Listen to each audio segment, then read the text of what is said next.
So student, chemistry के 2 parts हम देख चुके हैं अभी, जिसमें हमने कुछ लॉज देखे थे केमिकल कॉम्बिनेशंस के। तो आज हम बात करेंगे about atoms and molecules.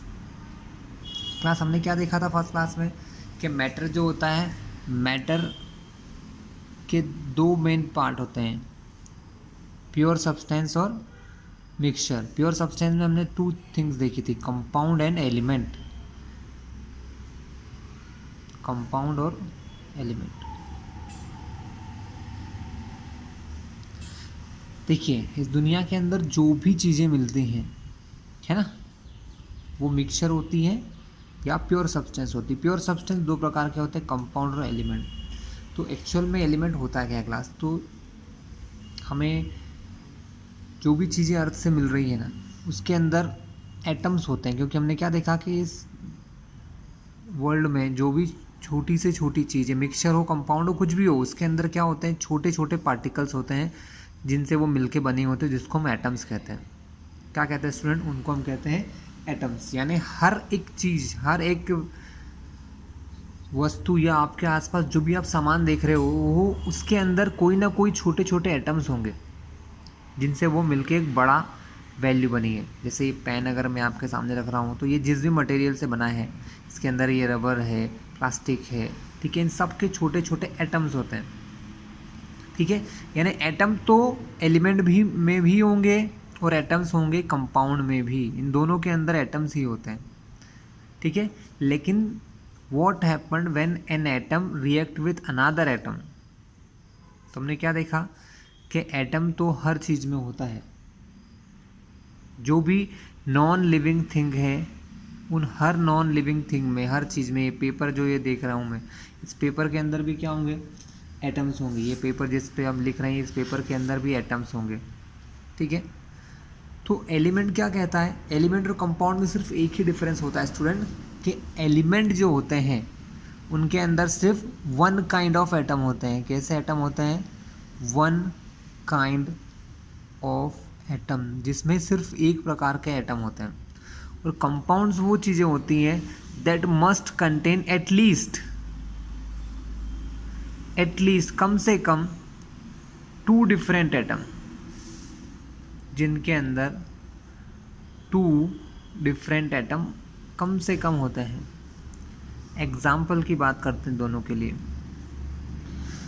Elements में जैसे अभी तक मैंने पहले क्लास में बताया था कि 118 टाइप के एलिमेंट हमारे डिस्कवर हो चुके हैं, कुछ लेबोरेटरी में, कुछ नेचुरली हमारे अर्थ के अंदर मिलते हैं, है ना, ठीक है। जिसमें से कुछ फेमस जिनको हम जानते हैं, जैसे हम पढ़ते हैं, हाइड्रोजन है, हीलियम है, लिथियम है, बेरिलियम है, ये इनके सिंबल लिख रहा हूँ, पूरे नाम नहीं लिख रहा हूँ मैं। बोरॉन है, कार्बन है, ऑक्सीजन है, ये होते हैं प्लस, ठीक है। ये सारे एलिमेंट होते हैं। तो जब हम बात करेंगे अगर हाइड्रोजन एलिमेंट, जब हम बात करेंगे हाइड्रोजन एलिमेंट की, तो हाइड्रोजन एलिमेंट के अंदर सिर्फ हाइड्रोजन के एटम होंगे, हीलियम एलिमेंट के अंदर सिर्फ हीलियम के होंगे, लिथियम एलिमेंट के लिए लिथियम होंगे, बेरिलियम के अंदर बेरिलियम के एटम होंगे, बोरॉन के अंदर बोरॉन के होंगे, कार्बन के अंदर कार्बन के होंगे, और ऑक्सीजन में ऑक्सीजन, से ढेर सारे हैं। लेकिन जब ये आपस में एक दूसरे से मिलते हैं, जैसे मान लो आप सभी ने कार्बन और ऑक्सीजन को देखा होगा, जब ये दोनों आपस में मिलते हैं तो क्या करते हैं? कार्बन डाइऑक्साइड बनाते हैं, CO2 नाम सभी ने सुना होगा। क्या बनाते हैं? कार्बन डाइऑक्साइड, CO2 गैस बनाते हैं। तो क्या होता है, जब 2 डिफरेंट एटम आपस में मिलते हैं तो वो बनाते हैं कंपाउंड, ठीक है। जब कोई एक ही एलिमेंट, जब सारे एलिमेंट के एटम एक जैसे होते हैं तो वो हमारा एलिमेंट होता है। तो हाइड्रोजन का एलिमेंट क्या है? हाइड्रोजन को H नहीं कहते, ये हाइड्रोजन का क्या है? एटम है। हाइड्रोजन अपने आप से मिलकर बनाता है H2 गैस, वो हाइड्रोजन एलिमेंट है। हीलियम गैस अकेले ही रहती है, उसका एक ही एटम काफ़ी है, ठीक है। ऑक्सीजन गैस भी 2 एटम मिलते हैं तो बनती है ऑक्सीजन गैस, ठीक है। तो एलिमेंट कंपाउंड हमको समझ में आ गए होंगे। जब 2 डिफरेंट एलिमेंट मिलते हैं तो कंपाउंड, और अगर एक ही एलिमेंट है, एक ही जैसे सारे एटम है, सारे एटम एक जैसे हैं, कोई दूसरे प्रकार का एटम नहीं है, तो वो एलिमेंट होता है। जैसे hydrogen H2 gas, hydrogen gas के अंदर सिर्फ हाइड्रोजन के एटम ही होंगे। ठीक है,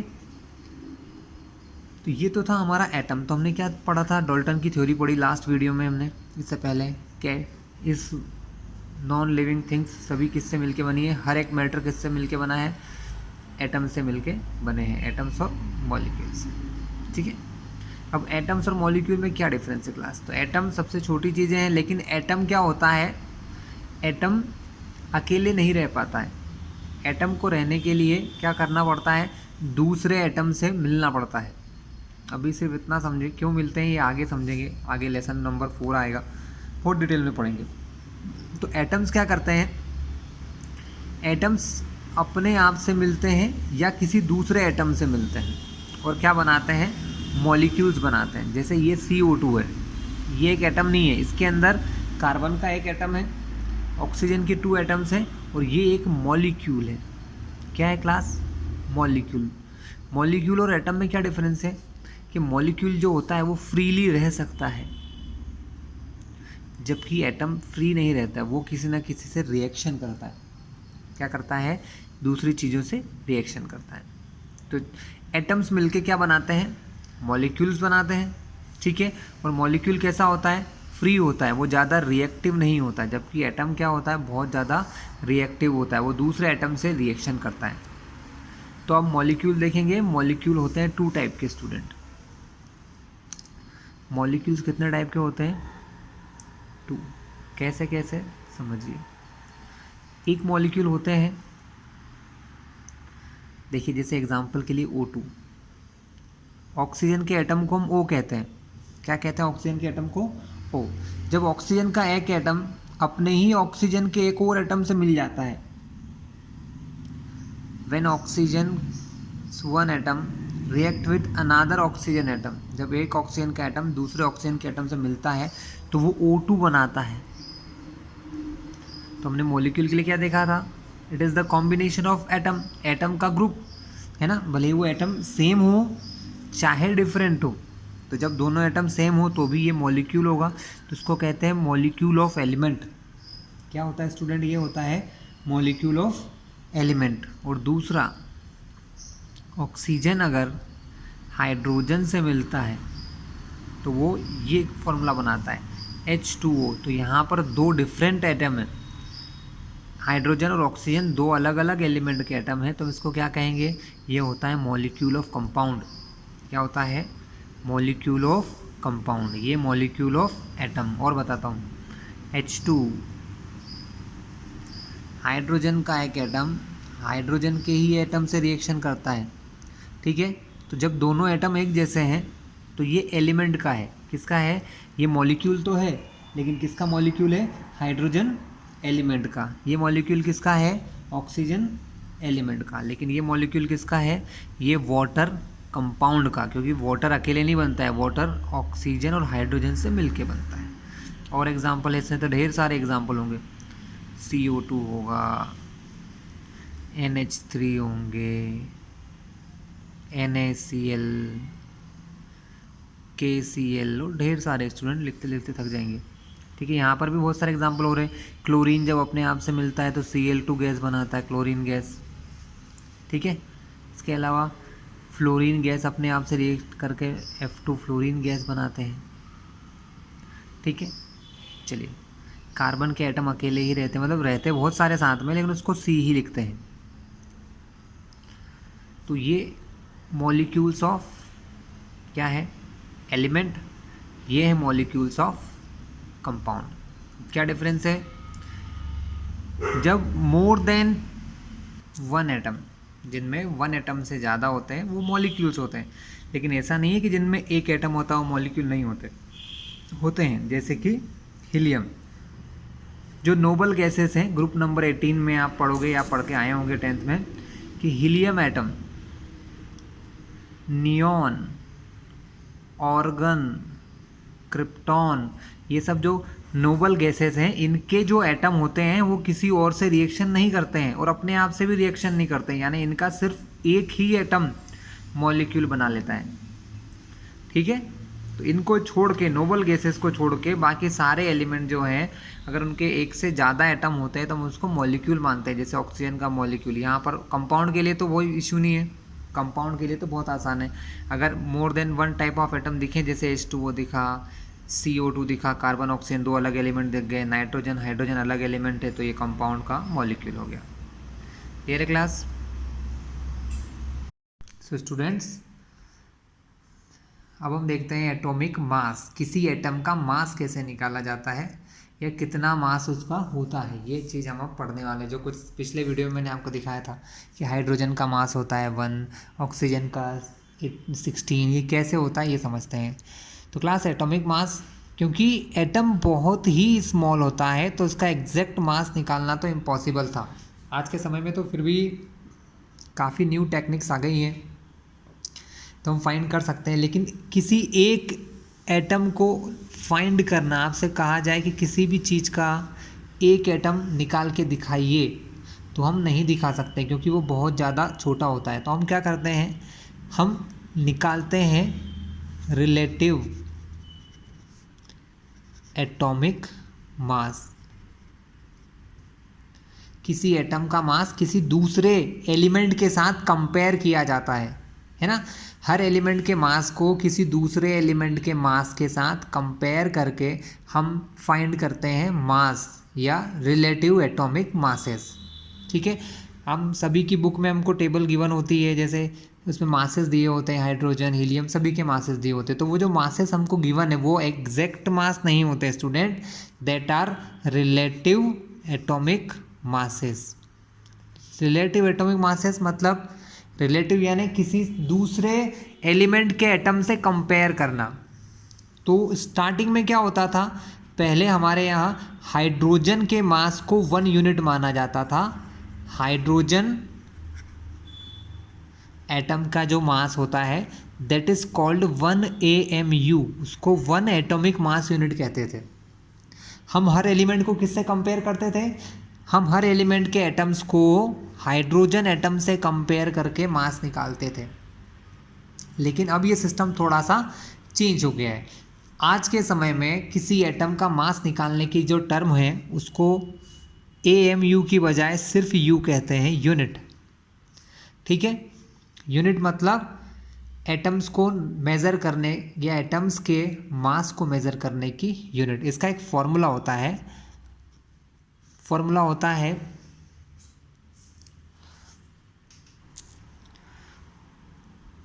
mass of atom of any element या सब्सटेंस। एक एनी एलिमेंट, किसी भी एलिमेंट के एटम का mass divided by 1/12 of carbon 12 atoms mass. अब ये 1/12 कार्बन 12 एटम क्या है स्टूडेंट, समझिए बात को। कार्बन एक एलिमेंट है ना, जैसे कि कोल, पेट्रोलियम गैस, पेट्रोल, डीजल, इन सब के अंदर एक मटेरियल कॉमन है जो होता ही होता है, जिसे हम कार्बन कहते हैं। कार्बन का जो मास होता है ना, कार्बन के अंदर एक्चुअल में 12 यूनिट मास होता है स्टूडेंट। कितना होता है, 12 यूनिट मास होता है। कितना मास होता है स्टूडेंट, कार्बन का जो मास होता है उसको 12 यूनिट मास माना गया है। तो इस 12 यूनिट मास को अगर 12 से डिवाइड कर देंगे तो जो अपॉन में नंबर आएगा वो होगा 1 यूनिट मास। कितना होता है स्टूडेंट, 1 यूनिट मास होता है। तो कार्बन के 1/12 को हम क्या मानते हैं, कार्बन के 1/12 मास को हम मानते हैं 1 यूनिट मास। या कार्बन एटम के 1/12 मास को, यानी कार्बन एटम के मास को अगर 12 से डिवाइड कर दें, कार्बन के एटम के मास को अगर 12 से डिवाइड कर दें तो वो मास होता है हमारा 1 यूनिट मास। और हम क्या करते हैं, इससे डिवाइड करते हैं हर एक एलिमेंट के मास को। किसको डिवाइड करते हैं, हर एलिमेंट के मास को इससे डिवाइड करते हैं तो हमें एलिमेंट के क्या मिल जाते हैं, रिलेटिव एटॉमिक मासेस मिल जाते हैं। हमें उनके एटॉमिक मास की वैल्यू फाइंड हो जाती है। कुछ एग्जाम्पल के थ्रू समझाता हूँ आपको। सो क्लास 1 यूनिट मास जो है वो आज के समय में कितना है, तो 1/12 एटम, किसी कार्बन 12 एटम का 12th पार्ट, किसी कार्बन के एटम का 12वां हिस्सा 12th पार्ट हमारा 1 यूनिट मास होता है, जो हमको पता है कितना होता है 1.66056 इंटू 10⁻⁻24 ग्राम। ये मास 1 यूनिट मास कहलाता है केमिस्ट्री में। हम हर एक एटम के मासेस को, हर एक एलिमेंट के एटम्स के मासेस को इससे डिवाइड करके पता लगाते हैं कि उनके मासेस कितने हैं।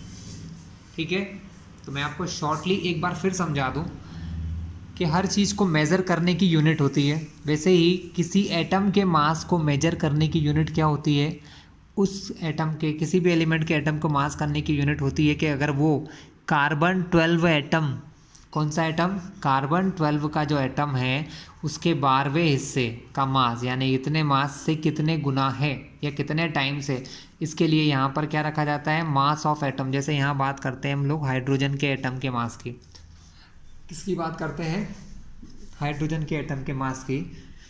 तो हाइड्रोजन का एटम है का मास होता है 1.6736 इंटू 10⁻⁻24। ये क्या हो गया, मास of atom of any element में हाइड्रोजन की बात कर रहा हूँ तो हाइड्रोजन के एक एटम का मास इतना ग्राम होता है,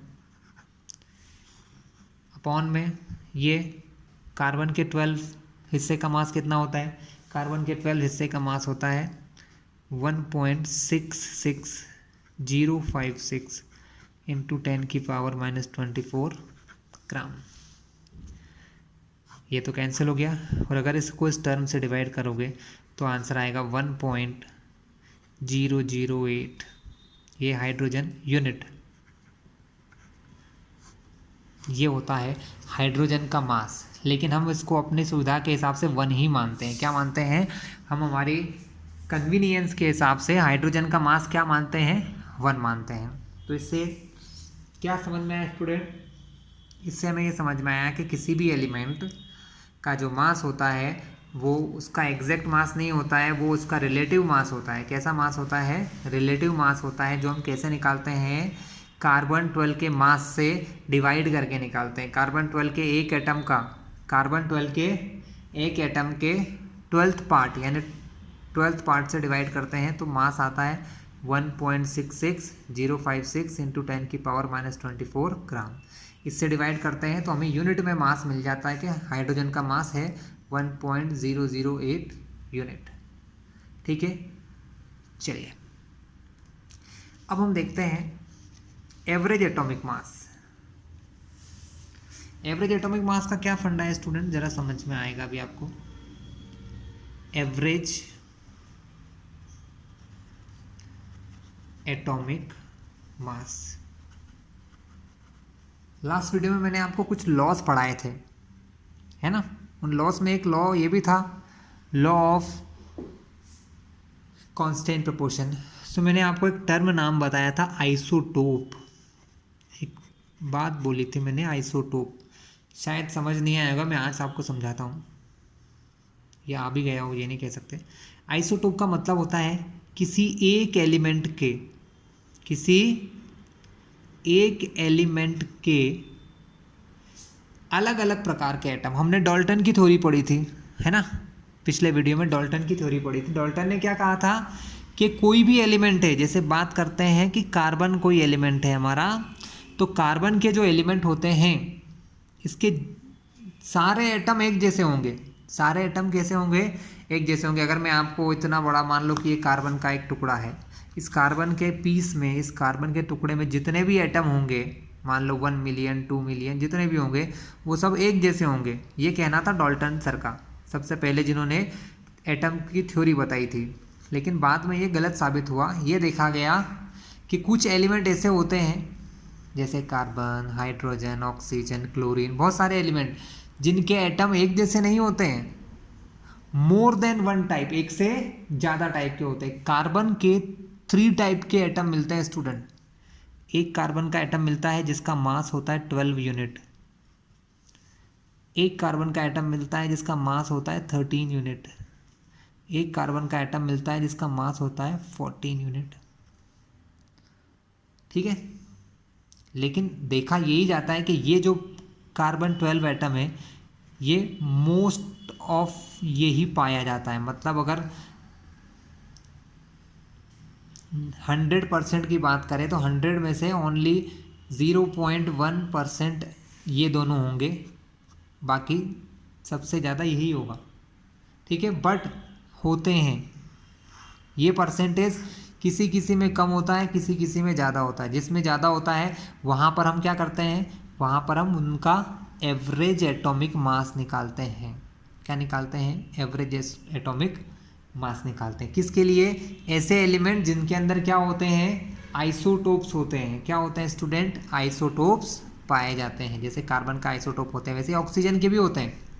ऑक्सीजन के दो आइसोटोप है स्टूडेंट, ऑक्सीजन के दो आइसोटोप्स होते हैं। एक होता है O16 मास के लिए, ठीक है, और एक होता है 17 और O18, ऐसे तीन होते हैं स्टूडेंट। बट देयर अबंडेंस मतलब कितना अमाउंट में ये मिलते हैं तो ये बहुत अलग बात है। ये जो हमें मिलता है 99.8% मिलता है ओनली। ये ओनली 0.03% और ये मिलते हैं 0.1% अराउंड। ठीक है, ये 0.1% अराउंड में हमको मिल जाते हैं। तो हर एक में ज़रूरी नहीं होता है हमके एवरेज एटॉमिक मास में निकालें, लेकिन किसी किसी में हमको एवरेज एटॉमिक मास निकालना होता है। जैसे हम एवरेज एटॉमिक मास निकालते हैं क्लोरीन के लिए, है ना, वहाँ बहुत इंपॉर्टेंट हो जाता है क्योंकि क्लोरीन का जो दो प्रकार के एटम होते हैं ना वो कुछ ज़्यादा ही अमाउंट में एक दूसरे से मिलते हैं स्टूडेंट। ठीक है, हम देखते हैं क्लोरीन के एटम कौन कौन से होते हैं और कितने अमाउंट में हमको मिलते हैं। Cl chlorine, atomic mass 35 and chlorine atomic mass 37। ऐसे दो प्रकार के एटम होते हैं। वो एक्चुअल में एटम क्या होते हैं ना, काफ़ी ज़्यादा अमाउंट में होते हैं स्टूडेंट, है ना। जैसे अभी तक हमने ऑक्सीजन में, कार्बन में क्या देखा कि मेन जो एलिमेंट है, एक जो एटम है वो 98-99% मिलता है, तो हमें वहाँ पर एवरेज निकालने की इतनी नीड नहीं होती है। लेकिन यहाँ पर हमको एवरेज निकालने की बहुत ज़्यादा नीड होती है। एग्जैक्टली देखा जाए तो C35 जो एटम रहता है ना, ये 100% में से अराउंड 75.53% मिलता है। तो बचा हुआ परसेंट कितना है? 24.47% कौन मिलता है? क्लोरीन मिलेगा। कौन मिलेगा? 22.47% हमको क्लोरीन मिलता है। ठीक है, और ये जो 35 और 37 है, एग्जैक्टली 35-37 नहीं होते हैं, ये कुछ पॉइंट में होते हैं। क्या होते हैं? कुछ पॉइंट में, लेकिन इनको 35-37 मान लिया जाता है। तो एग्जैक्टली इसको अगर देखा जाए तो ये होता है 34.969, लेकिन हम एक सीखते हैं एस्टिमेट करते हैं, तो ये 34.9 है तो इसको 35 मान लेते हैं। वैसे ये जो होता है ये भी होता है 37 के प्लेस पे 36.966। तो अब हमको इन दोनों का एक एवरेज निकालना है, तो हम क्या करते हैं? परसेंटेज कंपोजिशन का यूज़ करते हैं। किसका यूज़ करते हैं? परसेंटेज कंपोजिशन का। हम ये देखते हैं ये कितना परसेंट है, ये है 75.53% इंटू इसका मास कितना है 34.969 प्लस ये कितना है 24.47% सॉरी, इंटू में 36.966। मतलब परसेंट हटाएंगे और वो सॉल्यूशन कर देंगे। 75.53% हटाओ तो अपॉन में क्या आता है? हमेशा 100 आता है, इंटू 34.969 प्लस 24.47 परसेंटेज हटाओगे तो अपॉन में 100 इंटू 36.966। अब इसको आप पूरा कैंसलिंग करते हैं, मल्टीप्लाई डिवाइड करके देखोगे तो आपका जो आंसर आएगा वो आएगा अराउंड 35.457। है ना, कैंसलिंग आप करके देख लीजिएगा, यही आंसर आएगा 35.457। यानी क्लोरीन का जो एवरेज मास है ना तो वो 35 है ना ही वो 37 है, इन दोनों के बीच का है 35.457, जिसको हम हमारी कन्वीनियंस के हिसाब से मानते हैं 35.5 यूनिट। ठीक है, ये होता है हमारा क्लोरीन के एटम का मास। तो जब दो प्रकार के एलिमेंट के एटम थोड़ी ज़्यादा अमाउंट में मिलते हैं, जैसे यहाँ देखो काफ़ी डिफरेंस है, ऑक्सीजन में देखा था, ऑक्सीजन में एक एलिमेंट 99 मिल रहा था, कार्बन में एक एटम 98 पॉइंट, तो यहाँ इतनी ज़रूरत नहीं थी हमें एवरेज निकालने की, लेकिन यहाँ हमको एवरेज एटॉमिक मास निकालना ज़रूरी था। तो क्लियर है स्टूडेंट, ये था आपका एवरेज एटॉमिक मास। कैसे निकाला कि दो प्रकार के आइसोटोप थे, दोनों के परसेंटेज गिवन थे, उससे हमने फाइंड कर लिया कि क्लोरीन का एवरेज एटॉमिक मास होता है 35.5 unit. All right, so students अभी हमने एटॉमिक मास देखा है, अब हम देखेंगे molecular mass. Molecular mass, so class molecular mass देखा जाए तो किसी मॉलिक्यूल का मास को कहते हैं हम लोग, जैसे कि H2O, जैसे HCl, जैसे KCl, ये क्या है, मॉलिक्यूल्स हैं, क्योंकि ये दो डिफरेंट एटम से मिलके बने हैं। इसके अलावा O2, ये भी एक मॉलिक्यूल होगा, क्योंकि ये किसी न किसी एटम से मिलके बना है। ठीक है, तो when we want to find the mass of this molecules, जब हमको इनके मॉलिक्यूल्स का मास निकालना होता है तो क्या होता है, हम इनके एटॉमिक मास को प्लस कर देते हैं। क्या प्लस करते हैं क्लास, इनके एटॉमिक मास को, जैसे कि पोटेशियम का एटॉमिक मास होता है 39, क्लोरीन का एटॉमिक मास होता है 35.5, तो KCl का मॉलिक्यूलर मास क्या हो जाएगा, इन दोनों के मास को प्लस करना है आपको, तो ये हमारा हो जाएगा 74.4 यूनिफाइड मास। यू मतलब होता है यूनिफाइड मास, या इसको यूनिट मान लेके चलते हैं हम लोग। जैसे H2O का फाइंड करना है तो H2O का कैसे फाइंड करते हैं, हाइड्रोजन का मास होता है 1, यहाँ पर हाइड्रोजन के 2 एटम दिख रहे हैं H2, तो मल्टीप्लाई करते हैं 2 का, प्लस ऑक्सीजन, ऑक्सीजन कितने हैं, 1 है, एक ऑक्सीजन का मास होता है 16, सो 2 1 जा 2 प्लस 16, तो इसका मास कितना हो जाएगा 18 यूनिट, या यूनिफाइड मास। तो जब आपको मॉलिक्यूलर मास फाइंड करना होता है तो हम क्या करते हैं स्टूडेंट्स, हम वहाँ पर इनके एटॉमिक मासेस को प्लस कर देते हैं। चलिए ये इजी था, एक थोड़ा सा बड़ा सा ले लेते हैं, H2SO4, ये एक मॉलिक्यूल है, इसमें हाइड्रोजन के 2 एटम है, एक एटम सल्फर का है, ऑक्सीजन के 4 एटम है, इसका मास हम फाइंड करते हैं।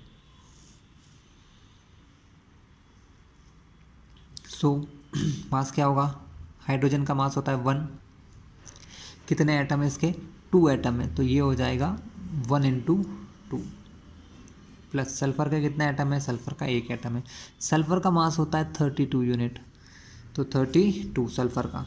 ऑक्सीजन का होता है 16, ऑक्सीजन के कितने एटम है, यहाँ पर ऑक्सीजन के 4 एटम है, तो मास हो जाएगा 16 × 4। अब इन सबको प्लस कर दोगे तो आपको H2SO4 का मॉलिक्यूलर मास मिल जाएगा, 2 1 जा 2 प्लस 32, 16 4 जा 64। अब आप इन सबको प्लस करेंगे तो आंसर आ जाएगा 98U, मतलब 98 यूनिफाइड मास। चलिए इसके अलावा क्लास हम कुछ और भी देखते हैं। जैसे मॉलिक्यूलर मास होता है ना स्टूडेंट, वैसे ही हमारा फॉर्मूला मास होता है। एक्चुअल में अभी आपको ये शायद मॉलिक्यूलर और फॉर्मूला मास समझने में थोड़ा सा लगे।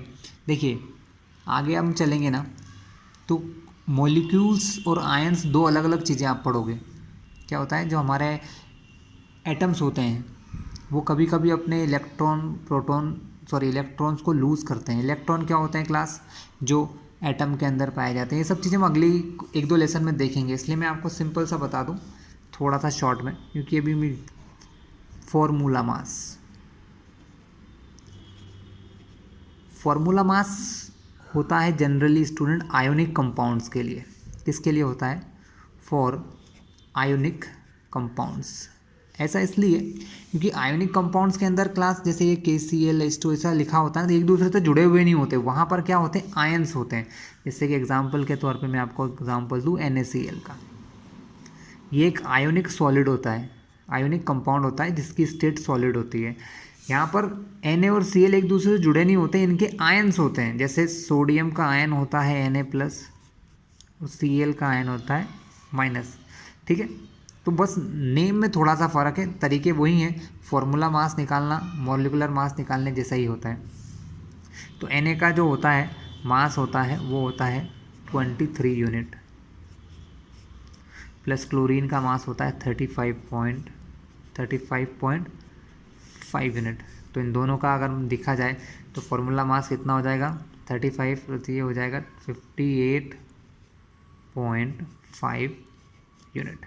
जनरली आयोनिक कंपाउंड के मास को हम मॉलिक्यूलर मास ना कहते हुए फॉर्मूला मास कहते हैं। क्या कहते हैं स्टूडेंट, फॉर्मूला मास कहते हैं। क्योंकि अभी आप 11th में न्यू हो तो इसके बारे में ज़्यादा डिटेल आपको समझ नहीं आएगी। जैसे जैसे हम आगे 1-2 लेसन पढ़ेंगे, एटम का स्ट्रक्चर पढ़ेंगे, आयोनिक बॉन्डिंग पढ़ेंगे, कोवेलेंट बॉन्डिंग पढ़ेंगे, तो आपको ये चीज़ें थोड़ी सी क्लियर हो जाएगी। तो मास निकालने के लिए क्या करना होता है क्लास, किसी भी चीज़ का मास निकालना है तो आपको सबसे पहले तो ये करना होगा स्टूडेंट कि आप लोग क्लास 11th में हैं तो 1 से लेके एटलीस्ट ज़्यादा नहीं तो 40 तक के जितने भी एलिमेंट है, 1 से लेके 40 तक के एलिमेंट के एटॉमिक मास याद कर लें, आपकी बुक्स में गिवन होंगे, उनमें से ज़्यादातर का यूज़ यहाँ पर होता है, ठीक है। जैसे H2SO4 हमने देखा है ना, इन सब के हाइड्रोजन का, सल्फर, ऑक्सीजन, इस प्रकार से 1 से लेके 40 तक के जितने भी नंबर हैं उन सब के मासेस अगर आप याद कर लेंगे तो ये आपके लिए थोड़ा सा इजी वर्क हो जाएगा, ठीक है क्लास। तो ये एक पार्ट था, हमने देख लिया। नेक्स्ट क्लास में हम मूल और इसके बारे में पढ़ेंगे। चलिए आज के पार्ट इतना ही है। अगर आप इस चैनल पे नए हैं तो सब्सक्राइब कर लें, क्योंकि 11th क्लास का फिजिक्स, केमिस्ट्री, मैथ्स, बायो ये सब आपको यहाँ मिल जाएगा, तो आपको और कहीं जाने की ज़रूरत नहीं रहेगी।